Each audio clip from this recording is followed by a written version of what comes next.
नमस्कार मित्रांनो, आजचा व्हिडिओ हा खास होणार आहे कारण आज शाळेच्या मुलांनी माझ्या किचनला भेट दिली आणि प्रत्यक्ष पाहिलं मातीच्या भांड्यात स्वयंपाक कसा बनवतो, त्यामागचं शास्त्र काय आणि आपल्या आजी आजोबांनी वापरलेली ही पद्धत आजही किती आरोग्यदायी आहे ते.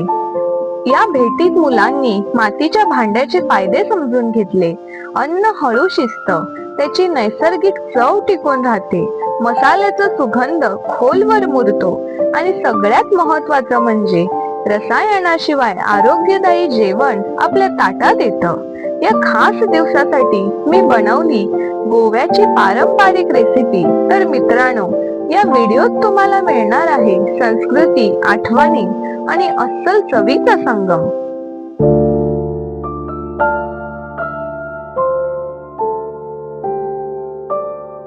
नमस्कार, मी प्राची शेटवेरेकर आणि आज सरकारी प्राथमिक विद्यालय सुकतळी या शाळेची मुलं माझ्या आधुनिक किचनला भेट देण्यासाठी आले आहे. त्यांना मातीची भांडी आणि त्याबद्दल माहिती हवी.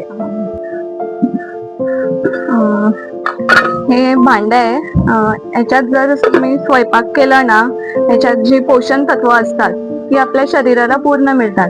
जे आजकालच्या ॲल्युमिनियमच्या भांड्यात आपण स्वयंपाक करतो त्याच्यातून आपल्याला काही मिळत नाही, पण ह्याच्यात जे आपण भाजी वगैरे शिजवली त्या भाजीची पोषण तत्व जात नाही, त्या भाजीतच राहतात.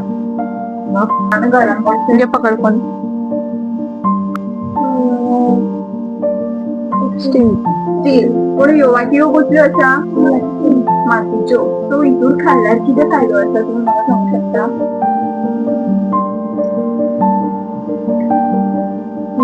ही मातीची भांडी वापरल्याने आपण आजारापासून दूर राहू शकतो. याच्यातून आम्हाला विटॅमिन्स, पोषण तत्व मिळतात. आजची पिढी ह्या मातीच्या भांड्यापासून दूर होत चालली आहे, पण त्यांना याच्या जवळ येण्याची खूप गरज आहे. हा ना रगडा आहे, हा पहिल्याच्या काळी खूप वापरत होते आणि आता लोक काय करतात, लवकर व्हायला पाहिजे म्हणून मिक्सरचा यूज करतात.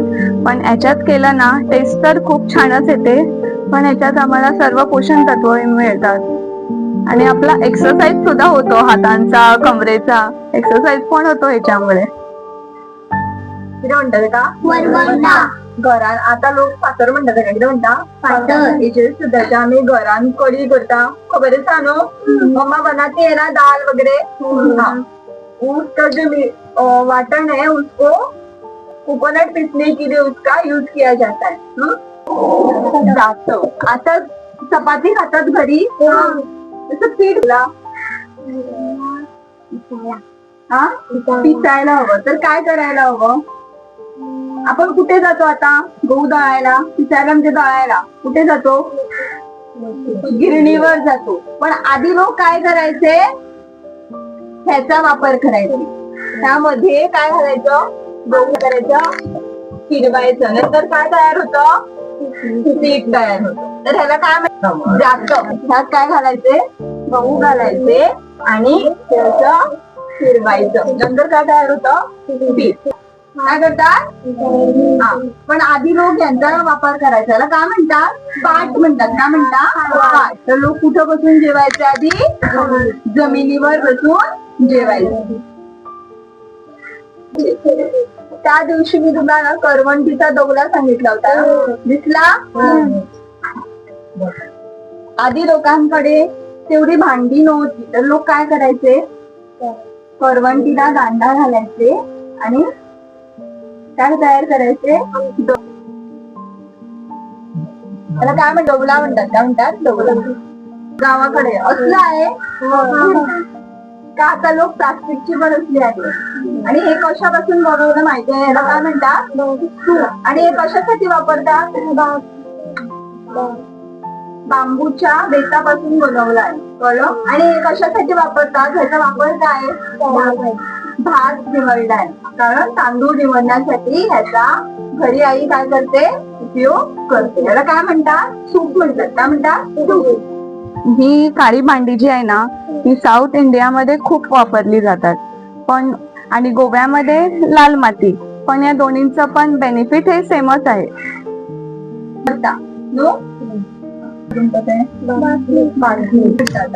स्टीलची बॉटल किंवा प्लास्टिक बॉटल बॉटल्स वापरतले मातीची तू किती घालून बोलला का की तेल घालून.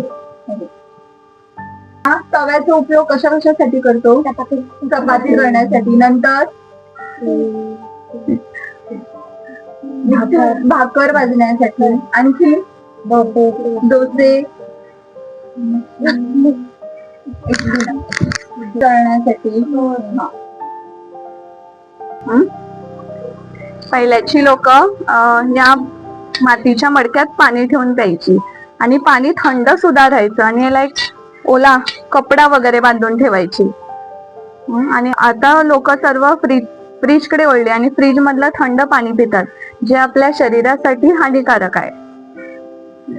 मी तुम्हाला सांगते की मी कशी मातीची भांडी वापरते, तशी तुम्ही पण सर्वांनी मातीची भांडी वापरा आणि तुमच्या आई बाबांना पण सांगा की यामध्ये जेवण केल्याचे किती फायदे आहे आणि तुम्ही त्यांना पण प्रोत्साहित करा की आपण पण मातीच्याच भांडीत जेवण बनवूया.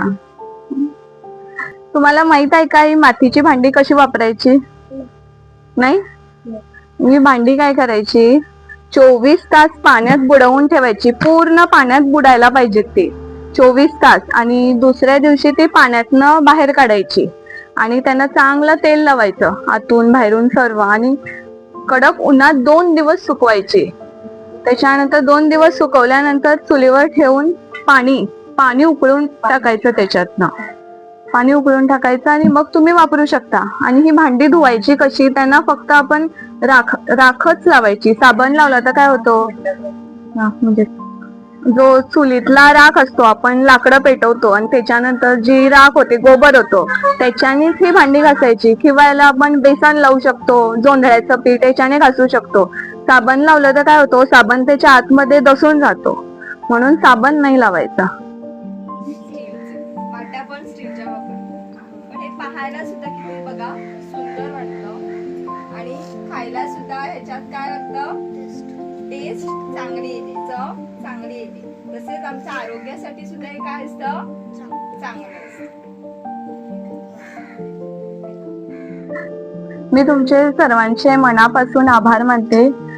गौरी टीचर, जीविता टीचर आणि गौरी टीचर यांनी सरकारी प्राथमिक विद्यालय सुपतळी या शाळेच्या मुलांना इथे घेऊन आल्या आणि मातीची भांडी याबद्दल त्यांना माहिती दिली. याबद्दल मी धन्यवाद. तुमचंही आभार मानते की तुम्ही तुमच्या वेळातला वेळ काढून आमच्या मुलांना तुमच्या किचन बद्दल तशी मातीच्या भांड्यांबद्दल जास्तीत जास्त माहिती दिली. त्याबद्दल मी तुमचेही मनापासून आभार मानते. मित्रांनो, आजचा व्हिडिओ खरंच खास आहे, कारण माझ्या किचनला भेट दिलेल्या शाळेच्या चिमुकल्या मुलांनी अनुभवली गोव्याची जुनी स्वयंपाक पद्धत. त्यांच्या निरागस हास्यात शिकण्याचा उत्साह जबरदस्त होता.